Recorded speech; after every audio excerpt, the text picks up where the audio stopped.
Good evening, welcome to the special broadcast on the parliamentary elections on DD India, the great Indian election. 2024 can best be described as a year of global elections where democracy is on the ballot. On the show tonight, we'll take a look at why Uttar Pradesh matters in the 2024 parliamentary elections.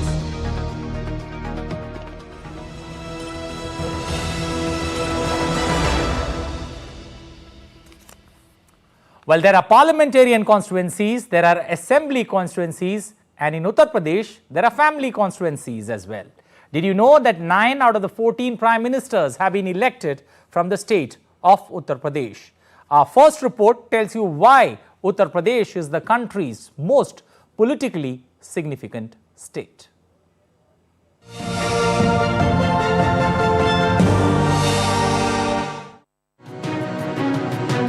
The North Indian state of Uttar Pradesh is the amalgamation of history, religion, culture and politics. It's the birthplace of Lord Ram and Lord Krishna. The former was born in Ayodhya, while the latter was born in Mathura. Though fourth largest in terms of geographical area, covering over 243,000 square kilometers, UP is India's most populous state. It has 80 seats in the Lok Sabha, the lower house of the Indian Parliament, highest among all the states in the country. The people of Uttar Pradesh are voting in all 7 phases of 2024 general elections. The voting dates are April 19th and 26th, May 7th, 13th, 20th, 25th and 1st of June. UP has over 153 million voters, out of which 81.7 million are male and 71.7 million are women, and more than 6,600 voters belong to the third gender. The state also holds the record of sending 9 of the 15 prime ministers India has had since independence, who won their respective Lok Sabha elections from various constituencies in the state. India's incumbent Prime Minister Narendra Modi also got elected to the Lok Sabha from the holy city of Varanasi. The state is currently being governed by the Bharatiya Janata Party and other prominent parties which are also participating in the general elections include regional forces like Samajwadi Party, the Bahujan Samaj Party and the Rashtriya Lok Dal. The temple of Lord Ram, which was recently inaugurated in the state at the temple city of Ayodhya, features prominently in the 2024 election campaigns. During the 2019 polls, constructing the temple was one of BJP's key poll promises. In the last general elections, of the 80 seats that went to polls, BJP won 62, while the BSP and SP contested in an alliance that bagged 10 and 5 seats respectively. BJP's coalition partner Apna Dal Sonilal got 2 seats and the Congress backed 1. It is often said that a party's performance in the Lok Sabha polls in Uttar Pradesh also determines its overall fortunes in the general elections, making UP India's most politically significant state. Election Desk, DD India. Well, to put it simply, if one has to understand Uttar Pradesh, clearly its role in all the 7 phases of the 2024 parliamentary elections is a simple barometer to understand the importance of Uttar Pradesh. What does it mean, especially for the 2 blocks, the Indi bloc, the NDA alliance? Will they hold the key to this particular elections, or are we seeing regional forces make it count in this particular election? Let's quickly understand why Uttar Pradesh matters, especially in elections in India. A quick look at that. It's the largest state with 80 parliamentarians or 80 seats in parliament. If one takes a look at the 543 member of parliaments that we select, close to 20% of the member of parliaments that get selected come from the state of Uttar Pradesh. That's not all.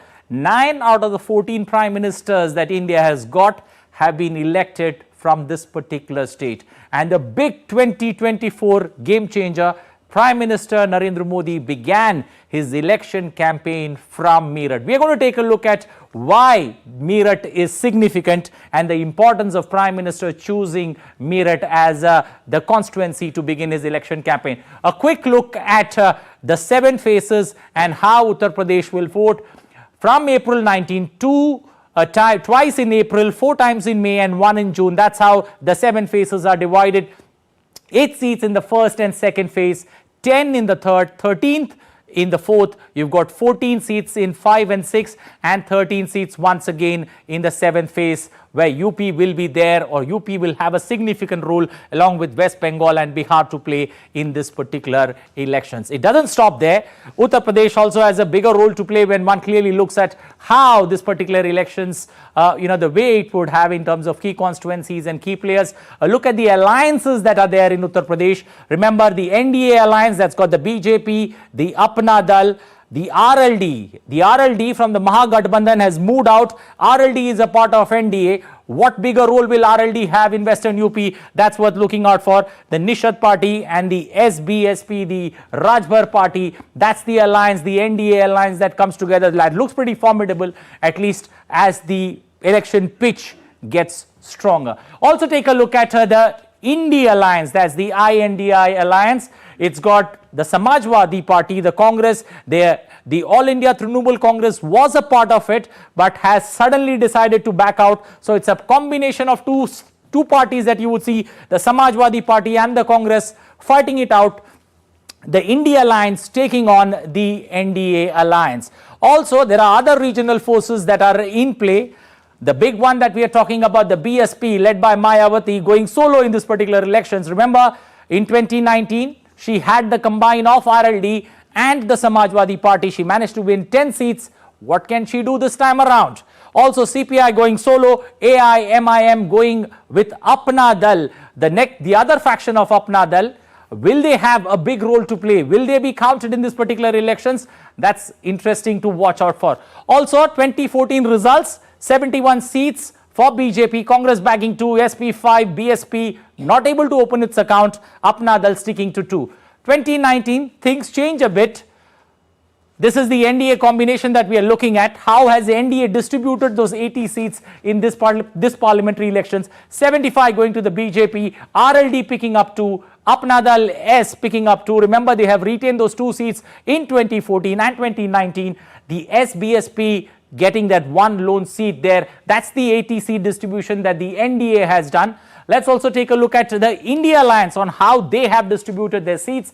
That's the India Alliance, 63 going to the Samajwadi party. That's Mulayam Singh's party now being led by Akhilesh Yadav. The Congress going on 17 seats. Remember, the Congress has lost that stronghold in 2014. They managed to get 2 seats. They are now to 1 seat in Uttar Pradesh. Can they bounce back stronger, or will they look to hold on to that important seat of Rai Bareli in 2024. April 19, we are talking about the 8 seats that go to polls. Remember, these 8 seats are in Western UP and Rohilkhand region.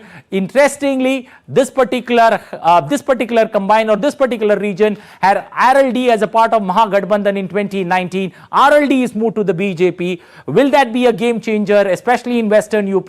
That we'll deliberate once we get our eminent panel together. The 8 seats from Western UP and the Rohilkhand region that will be going to poll in the first phase of elections of 2024. That's on April 19th. Remember, these 8 seats are going to be important because they set the ball rolling for any elections, especially in the largest state which sends 80 parliamentarians or 80 MPs to parliament. Look at now at how this particular election would play out purely in terms of the results, on how these results have been when one compares 2014 with 2019. Let's quickly take a look at these 8 seats that go to poll: Saharanpur, Kairana, Muzaffarnagar, Bijnor, Nagina, Muradabad, Rampur and Pilibhit.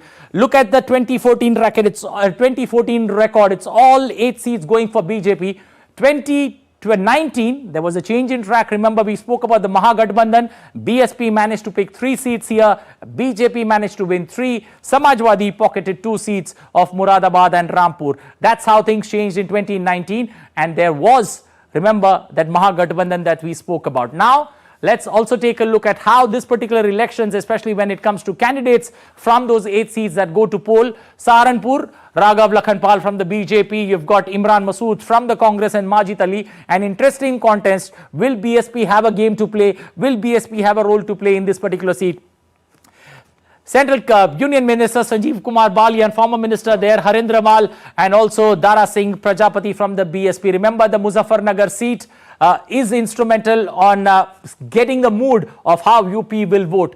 Kairana, you've got Pradeep Kumar from the BJP, Shripal Singh Rana from the BSP, and Ikra Hassan from the Samajwadi Party that will be fighting or looking to win the voters' confidence there from Kairana.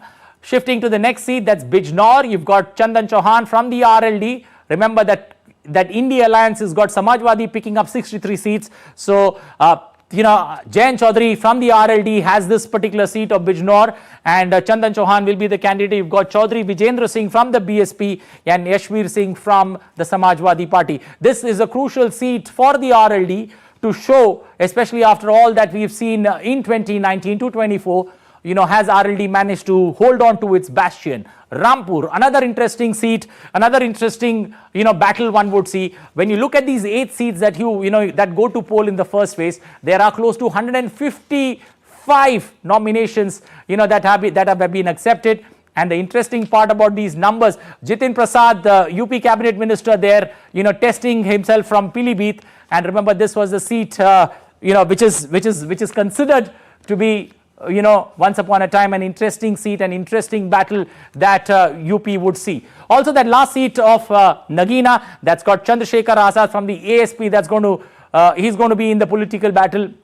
We'll have to see what kind of interest does he create in this particular seat. Finally, our final seat, Muradabad, how Muradabad would vote. Remember, you've got Mohammad Irfan from the BSP, Sarvesh Kumar Singh from the BJP, and Ruchi Veena from the Samajwadi Party. So interesting 8 seats, but one takes a look at these 8 seats that go to poll in the first phase. Interesting data that throws up, 155 nominations we have seen in these 8 seats, close to 109 nominations being filed on that final day of casting nominations. So it's an interesting political battle. Remember, UP is just getting heated up. It's the first phase of elections, and the first phase generally sets the tone of how the state will fold. And that's going to be an interesting battle that we're going to deliberate, as we slip into this. Take a look at this next story that we have planned out. Remember, holding elections, there are 968 million voters. It's not an easy task to hold elections, and the Election Commission of India has a Herculean task to fulfill conducting these elections. Let's quickly understand what are the powers that the ECI holds in conducting elections.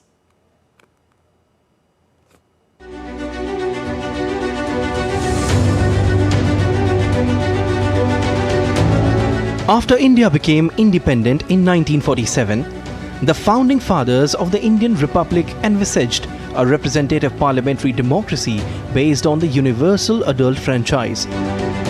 Keeping in line with those ethos, the Election Commission of India was established on 25th of January 1950.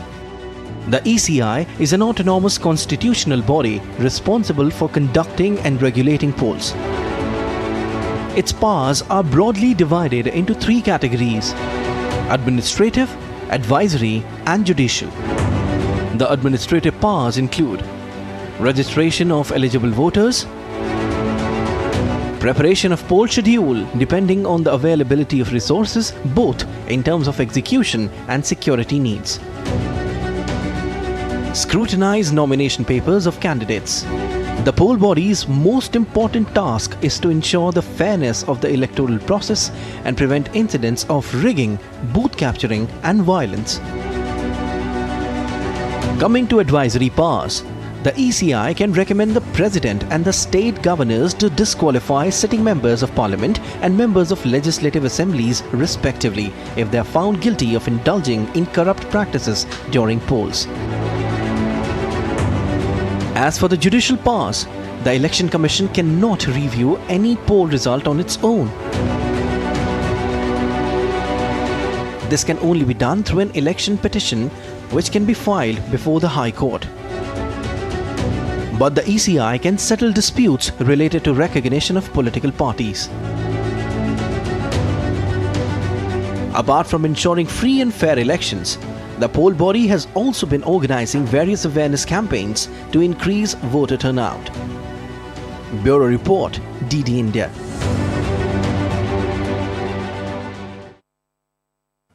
Well, why UP matters, we have tried to put together that story there for you. And let's now get into the deliberations on how Uttar Pradesh could play out in the first phase. Joining us, two eminent guests, one in the studios and one joining us from Lucknow. Shantanu Gupta, writer and political analyst, joining us this evening. He's written a great book called 101 Reasons Why One Should Vote for Modi.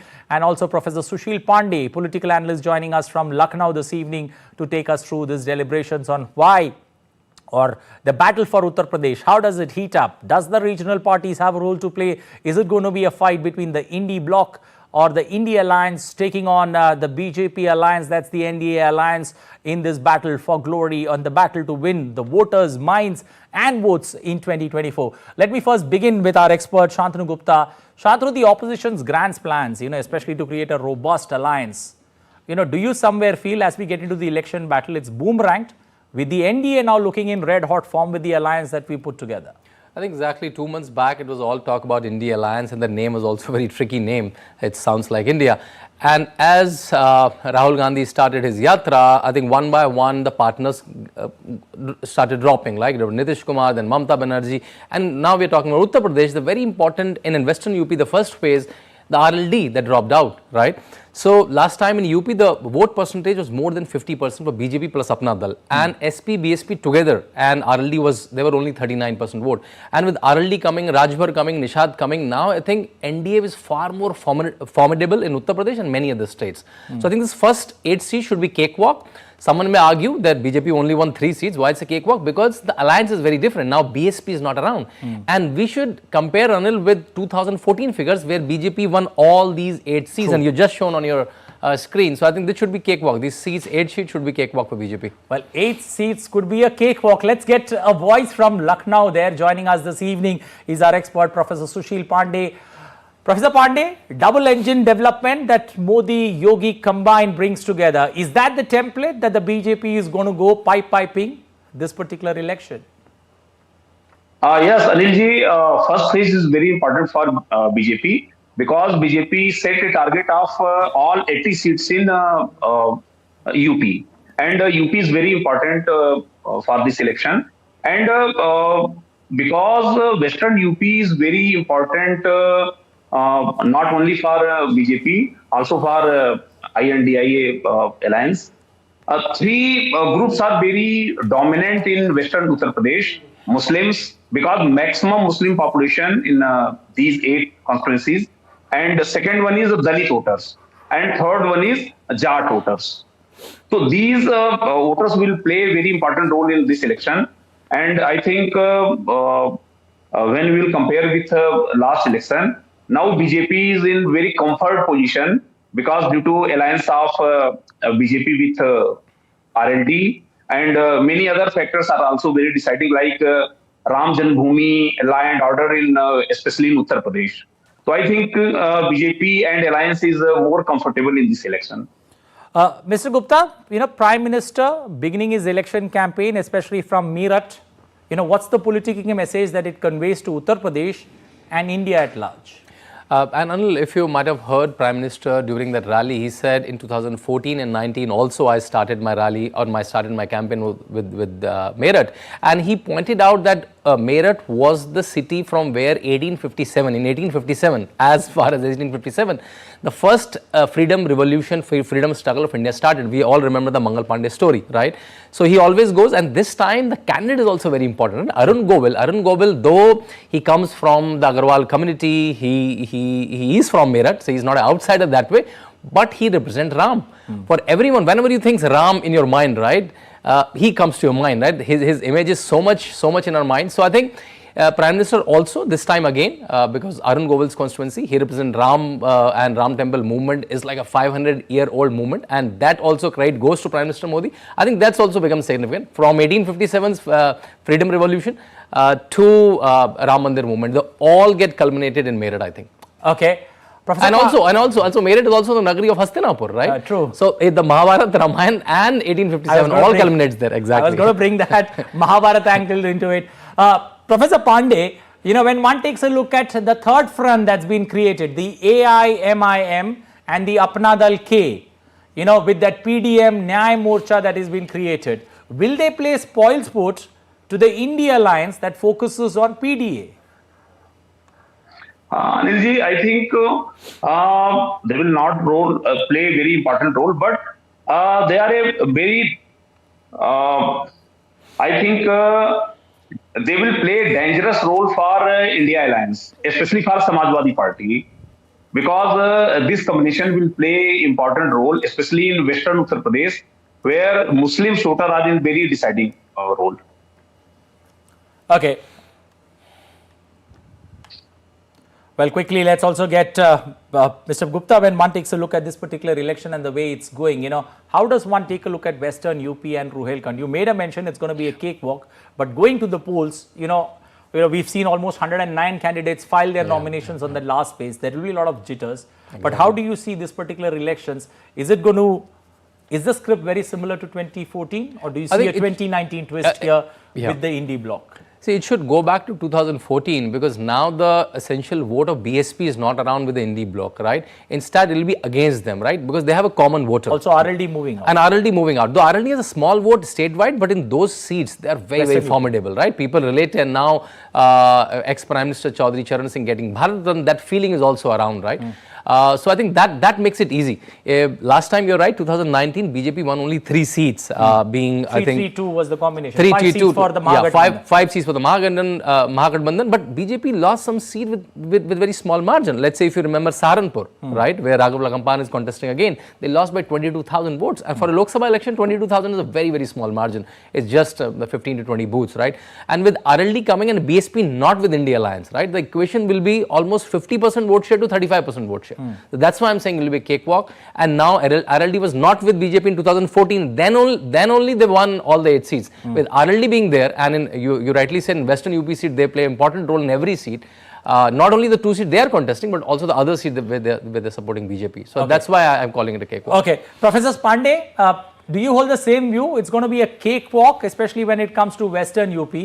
And since that's the phase that goes to polls in the first phase of election, that sets the tone and tenor for how Uttar Pradesh, it will set the mood of Uttar Pradesh and how Uttar Pradesh votes. Yes, Anilji, definitely. Situation is different from 2019, and now all things now in favor of BJP, especially support of Rashtriya Lok Dal, Ram Mandir movement, and especially good law and order condition in Uttar Pradesh. It will play a very important role in Western Uttar Pradesh. Okay, an important role in Western Uttar Pradesh. The 2 guests in the studios, one is called it an 8-0, a cakewalk is how Pandeyji put it. I'm going to, ask you to stick your neck out, Professor Pandey. How are you going to say the 8 seats that go to poll? Guptaji's put it at 8-0, a cakewalk, a straight cakewalk for the NDA alliance. How would you put it? Do you see a keen contest there? The Samajwadi Party and the Congress coming together, can they club together a combine, that could work for them? Or do you see, this being, or at least this phase being a sticky tough for that combine? No, I don't think so. I think a very comfortable position for BJP in this election. Okay, so it's an interesting battle that one would see. A quick comment there from Shantanu Gupta. Shantanu, looking at this particular election and the way things have gone about. I think while I said it cakewalk in 2 seats, which I will watch out for that day, Moradabad and Rampur, which BJP has not won usually. But Moradabad in 2000... By-election. Rampur by-election they bought, but by-election people take it a villain thing. So, and luckily the candidate is the same. Ghanshyam Lodhi is fighting again. And Moradabad, the same candidate which is contesting now, Sarvesh Singh, he won in 2014. Though there's a large Muslim population there, but BJP has won these seats before, right? But I was going through the candidate list. Rampur is an interesting candidate. The lawyer. Independent lawyer. Yeah, interesting. Exactly. And also, Samajwadi Party have their own confusion for the candidate. True. So there is a fight last minute there is a fight between Azam Khan, who's in jail, I think, currently, and Akhilesh Yadav. So that will also create a confusion there and will help BJP in turn. Well, that's going to be an interesting contest to watch out for. Exactly. We're running short of time here in this particular deliberations, but thank you both gentlemen, Shantanu Gupta and Professor Sushil Pandey, who joined us all the way from Lucknow this evening to help us understand this first phase of Uttar Pradesh, why Uttar Pradesh matters, and how this particular elections, the first phase of it, is going to set the tone and tenor of this particular elections in Uttar Pradesh. Well, that's how interestingly this particular battle has been placed. Let's now take a look at this great Indian elections that we are doing it's your one-stop show on weekdays on all that matters in Indian elections 2024. What could be the state that could form a part of a deep dive on Wednesday night, same time, same channel? Let's take a look. The Himalayan state of Uttarakhand poised for the battle royale in the first phase. Will uniform civil code hold the key to the political heavyweights? Join us on Wednesday on the great Indian election, Battle for Uttarakhand at 8:30 p.m. IST, only on DD India. Well, it's time for us to leave, and we're leaving you with some wonderful newsmaker. Our newsmaker of the day, we head down to Karnataka, where the Election Commission of India and the Sweep Committee has organized a cultural program on the shores of the Malpe Beach to create awareness on voting. Students created awareness through dance and music.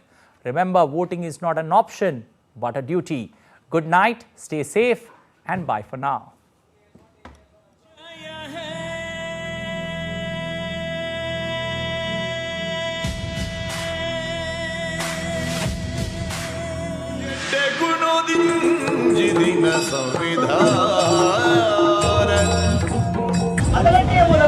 ಅಧಿಕಾರಿಗಳಿಗೆ ನಾವು ಸಹಕಾರವನ್ನು ನೀಡಬೇಕಾಗಿದೆ.